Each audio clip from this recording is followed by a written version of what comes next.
Washington میں پاکستانی وزیر اعظم عمران خان کی امریکی صدر ڈونلڈ ٹرمپ سے وائٹ ہاؤس میں ملاقات کے موقع پر پاکستان کی دو سیاسی جماعتوں مسلم لیگ نون اور متحدہ قومی موومنٹ نے وائٹ ہاؤس کے باہر پارک میں احتجاجی مظاہرہ کیا۔ مظاہرے کے دوران تحریک انصاف کے کھلاڑی بھی میدان میں آ گئے۔ واشنگٹن میں پاکستانی وزیر اعظم عمران خان کی امریکی صدر ڈونلڈ ٹرمپ سے وائٹ ہاؤس میں ملاقات کے موقع پر پاکستان کی دو سیاسی جماعتوں مسلم لیگ نون اور متحدہ قومی موومنٹ نے وائٹ ہاؤس کے باہر پارک میں احتجاجی مظاہرہ کیا۔ لیگیوں نے اپنے لیڈر مریم نواز کے حق میں بھرپور نعرے لگائے۔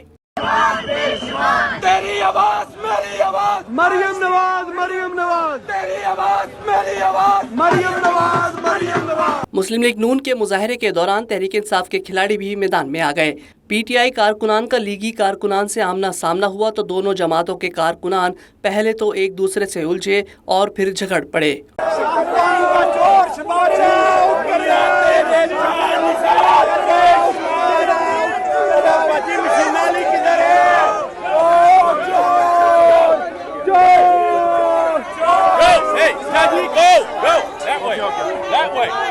پارک میں احتجاجی مظاہرے کے لیے باقاعدہ اجازت نامہ بھی حاصل کیا گیا تھا، تاہم جھگڑے کے بعد سیکریٹ سروسز نے تمام مظاہرین کو پارک سے باہر نکال دیا۔